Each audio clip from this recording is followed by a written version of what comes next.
मैं Billy Graham आज आपसे एक सवाल पूछना चाहता हूं। क्या आप अपने जीवन का सबसे सुंदर और अद्भुत क्रिसमस अनुभव करना चाहेंगे? क्या आप ये जानना चाहते हैं कि सच्चा प्रेम वास्तव में क्या है?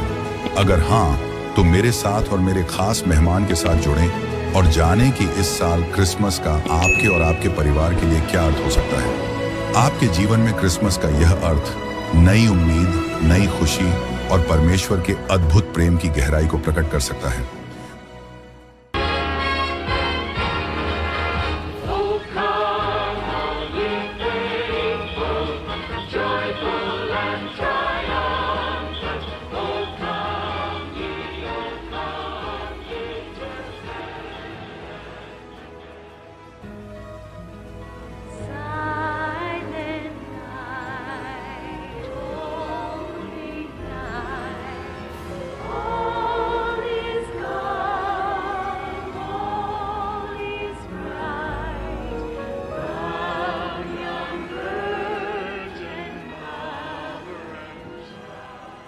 कुछ महीने पहले मैंने सुंदर ऑस्ट्रियन आल्प्स के ऊपर से उड़ान भरी।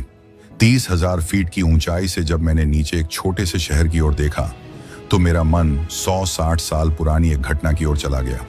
यह क्रिसमस ईव की रात थी।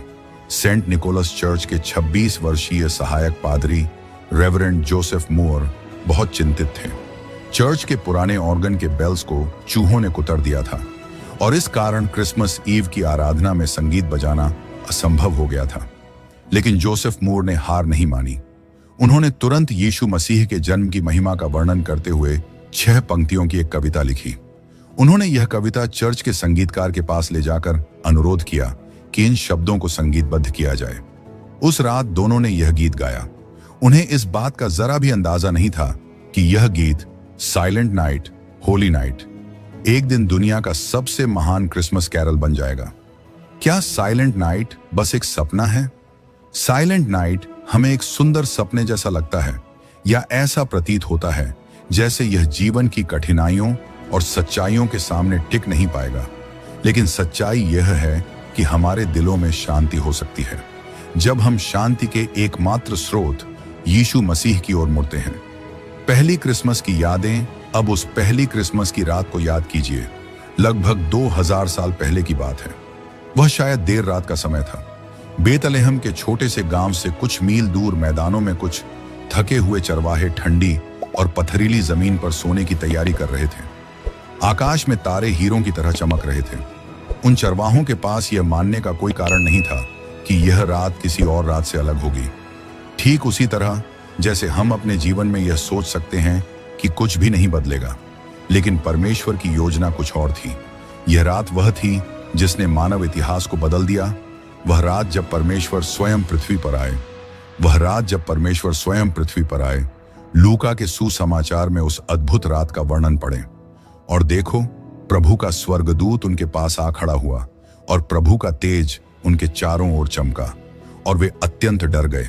पर स्वर्गदूत ने उनसे कहा, डरो मत, क्योंकि देखो, मैं तुम्हें बड़े आनंद का शुभ समाचार सुनाता हूं जो सब लोगों के लिए होगा, क्योंकि दाऊद के नगर में आज तुम्हारे लिए एक उद्धारकर्ता जन्मा है जो मसीह प्रभु है।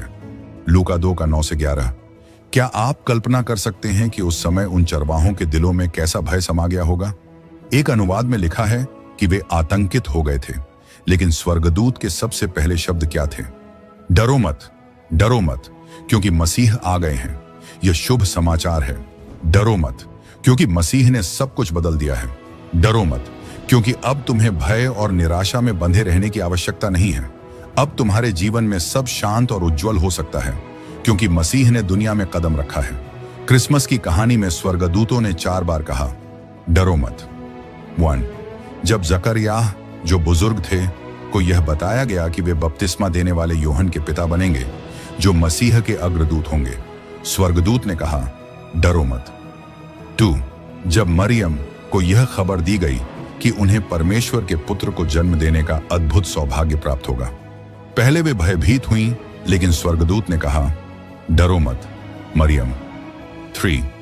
जब यूसुफ को यह पता चला कि उनकी मंगेतर मरियम गर्भवती हैं और वे शर्म और असमंजस में पड़ गए, स्वर्गदूत ने कहा, डरो मत। 4. और अंत में जब मसीह का जन्म हुआ, स्वर्गदूत ने उन चरवाहों से कहा, डरो मत, क्योंकि मैं तुम्हें महान आनंद का समाचार देता हूं। आज भी परमेश्वर हमसे यही कहते हैं, डरो मत। कोई फर्क नहीं पड़ता कि हमारे जीवन में कौन से भय हों, परमेश्वर हमें यही संदेश देते हैं, डरो मत, क्योंकि मसीह आ चुके हैं। अब भय में बंधे और गुलाम बने रहने की आवश्यकता नहीं है। हम किससे डरते हैं? समस्याओं का भय, जो हमें लगता है कि हमारे जीवन को तबाह कर देंगी। लेकिन बाइबल कहती है, डरो मत। क्यों? क्योंकि मसीह हमारे साथ हैं।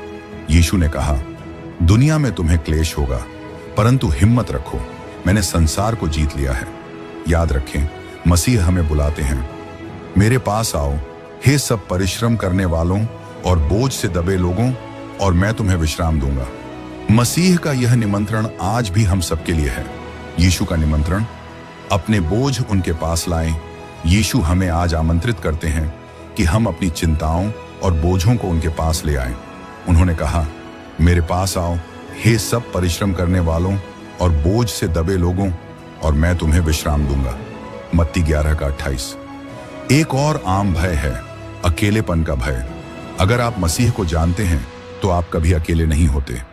उन्होंने वादा किया है, देखो मैं सदा तुम्हारे साथ हूं, जगत के अंत तक। मत्ती 28:20।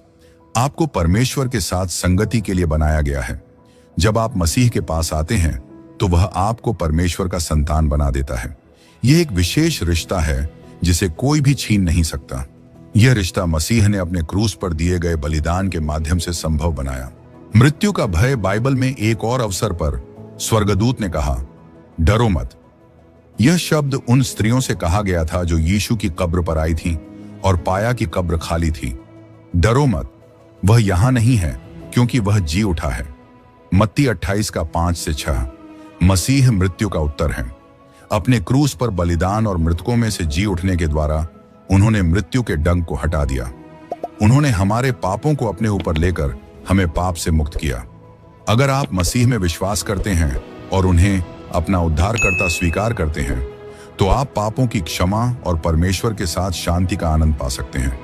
क्रिसमस की सच्चाई, क्रिसमस केवल शुरुआत थी। क्रिसमस की गादी, झूला क्रूस की ओर इशारा करती है, और क्रूस के बाद खाली कब्र हमें विजय का संदेश देती है। झूला, क्रूस और ताज, ये तीनों मिलकर मसीह को समझने में मदद करते हैं और उनके हमारे जीवन में प्रभाव को प्रकट करते हैं। मसीह का उद्देश्य, यीशु मसीह हमारे भय के मूल कारणों को दूर करने आए हैं। फियर वास्तविक है, और मसीह हमें यह नहीं कहते कि बस खुश हो जाओ और सब ठीक हो जाएगा। अगर हम मसीह को नहीं जानते तो मृत्यु का डर उचित है।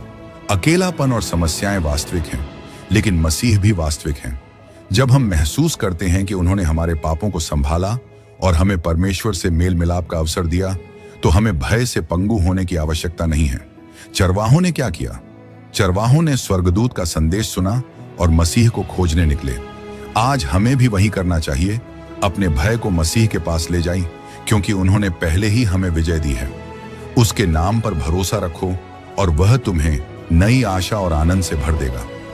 यीशु के पास आएं और शांति पाएं। जब हम अपने पाप लेकर मसीह के चरणों में रखते हैं, तब हम साइलेंट नाइट, होली नाइट की सच्चाई और वह शांति अनुभव कर सकते हैं, जिसे बाइबल परमेश्वर की वह शांति जो सारी समझ से परे है कहती है। यीशु ने कहा, मैं तुम्हें शांति दिए जाता हूं, अपनी शांति तुम्हें देता हूं। मैं जैसा संसार देता है वैसा नहीं देता। तुम्हारा हृदय न व्याकुल हो, न ही डरे। यूहन्ना 14:27। 14:27। लेकिन आज क्रिसमस की भागदौड़ में शांति का राजकुमार यानी मसीह अक्सर भुला दिया जाता है। हम यह भी भूल जाते हैं कि यह वास्तव में उन्हीं का जन्मदिन है जिसे हम मना रहे हैं। पहले क्रिसमस का सही अर्थ, पहले क्रिसमस का मुख्य संदेश स्पष्ट था। परमेश्वर मानव रूप में पृथ्वी पर आए। इस घटना का प्रभाव इतना गहरा था कि दुनिया का कैलेंडर बदल गया। पुराने भेदभाव मिट गए और लाखों लोग सत्य की ज्योति में चलने लगे। करीब 2000 साल पहले स्वर्गदूतों ने डर से कांपते हुए चरवाहों को यह शुभ समाचार सुनाया। आज दाऊद के नगर में तुम्हारे लिए उद्धारकर्ता जन्मा है, जो प्रभु मसीह है। चरवाहों का चुनाव ये कोई साधारण चरवाहे नहीं थे। ये वे चरवाहे थे जो मंदिर में बलि के लिए उपयोग किए जाने वाले भेड़ों की देखभाल करते थे। उनके काम के कारण वे धार्मिक रीति रिवाजों का पालन नहीं कर पाते थे, इसलिए उन्हें धार्मिक रूप से अस्वीकृत माना जाता था। लेकिन स्वर्गदूतों ने सबसे पहले यही संदेश इन्हीं को सुनाया। यह उनके लिए संदेश था, तुम्हारा पापों के लिए मरने का समय समाप्त हो रहा है, क्योंकि आज रात वह मेमना जन्मा है जो दुनिया के पाप उठा लेगा। यह उपयुक्त था क्योंकि मनुष्य आत्मिक रूप से परमेश्वर से निर्वासित था। यीशु आए ताकि वे हमें घर का रास्ता दिखा सकें। समाज और सुधार की सीमाएं। आज के समाज में कई योजनाएं और राजनीतिक सुधार हैं। इनमें से कई योजनाएं प्रभावशाली हैं, लेकिन वे असफल हो जाती हैं क्योंकि वे मनुष्य के आंतरिक दोष का समाधान नहीं करती। ये हमारी परिस्थितियों को बदल सकती हैं, लेकिन वे चरित्र को बदलने की शक्ति नहीं रखती। मसीह ने जो किया, अगर इस इतिहास के दुखद समय में मानवता को बचाना है, तो उद्धार एक ऐसी शक्ति से आना चाहिए जो मनुष्य के बाहर हो। क्रिसमस इस महान सत्य को दिखाता है कि जो कार्य मनुष्य स्वयं के लिए नहीं कर सकता, वह मसीह ने उसके लिए कर दिया। मनुष्य अपने पाप के दोष, शक्ति और परिणाम से स्वयं को मुक्त नहीं कर सकता। वह परमेश्वर के खिलाफ विद्रोह कर रहा था और उसके पास शांति की कोई शर्तें नहीं थी, लेकिन मसीह ने अपने बलिदान के द्वारा यह संभव कर दिया। उन्होंने क्रूस पर अपने बलिदान के द्वारा पाप का दंड लिया और हमें शांति का मार्ग दिखाया। अब हमें केवल उनके पास आकर उनके इस उपहार को स्वीकार करना है। Christmas, God's greatest gift. Christmas हमें यह सिखाता है कि परमेश्वर ने दुनिया को बचाने के लिए कितनी बड़ी कीमत चुकाई। जैसा कि बाइबल कहती है, क्योंकि परमेश्वर ने जगत से ऐसा प्रेम किया कि उसने अपना एकलौता पुत्र दे दिया, ताकि जो कोई उस पर विश्वास करे वह नाश न हो परंतु अनंत जीवन पाए। यूहन्ना 3:16। यीशु मसीह परमेश्वर का महान क्रिसमस उपहार है। बाइबल कहती है, परमेश्वर का उस अवर्णनीय उपहार के लिए धन्यवाद हो। 2 कुरिन्थियों 9:15। परमेश्वर की शांति, एक व्यक्तिगत विश्वास का परिणाम। पहले क्रिसमस की सुबह जो आशा चरवाहों को दी गई थी, वह हर किसी के लिए उपलब्ध है, लेकिन यह उन लोगों के लिए है जो विश्वास करते हैं। सच्चा आनंद, शांति और शक्ति केवल तब प्राप्त होती है जब कोई व्यक्ति व्यक्तिगत रूप से मसीह को विश्वास के साथ ग्रहण करता है। हमारा विश्वास वास्तविक होना चाहिए ताकि हमारे हृदय और जीवन में बदलाव आ सके। आपको क्या करना है? 1. पापों से मुड़ें। 2. मसीह को अपना उद्धारकर्ता और प्रभु के रूप में स्वीकार करें। तो अपना जीवन उनके हाथों में सौंप दें। जब आप ऐसा करेंगे तो यीशु आपके हृदय में आएंगे और आपके जीवन को बदल देंगे। इस क्रिसमस आप मसीह के साथ नया जीवन शुरू कर सकते हैं। क्या आप आज यीशु को अपना जीवन सौंपना चाहेंगे? आज ही यीशु को हाँ कहें। उन्हें अपने जीवन में आने दें और देखें कि वे आपके जीवन को कैसे बदलते हैं। मैं आपको प्रार्थना में मेरे साथ जुड़ने के लिए आमंत्रित करता हूं। यह एक सरल प्रार्थना है, लेकिन यह आपकी आत्मा और जीवन को हमेशा के लिए बदल सकती है। आइए प्रार्थना करें। हे हमारे पिता और हमारे परमेश्वर, हम तेरा धन्यवाद करते हैं कि तूने यीशु मसीह के रूप में हमें यह महिमामयी क्रिसमस उपहार दिया। हम तेरे बलिदान के लिए धन्यवाद करते हैं, जो हमारे जीवन को बदलने और हमारे अशांत हृदयों में शांति लाने की शक्ति रखता है। हे परमेश्वर, मैंने तेरे विरुद्ध पाप किया है। मैं अपने पापों के लिए क्षमा मांगता हूँ। मैं उनसे मुड़ने के लिए तैयार हूँ। मैं तुझे अपना उद्धारकर्ता स्वीकार करता हूँ और मैं अब से मसीह को अपना प्रभु मानता हूँ।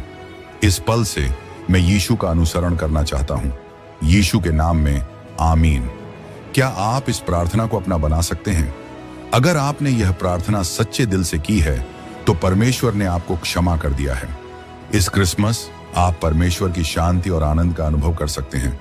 यीशु आपको नया जीवन और आशा देने के लिए तैयार हैं। क्या आप उन्हें अपने जीवन में स्थान देंगे?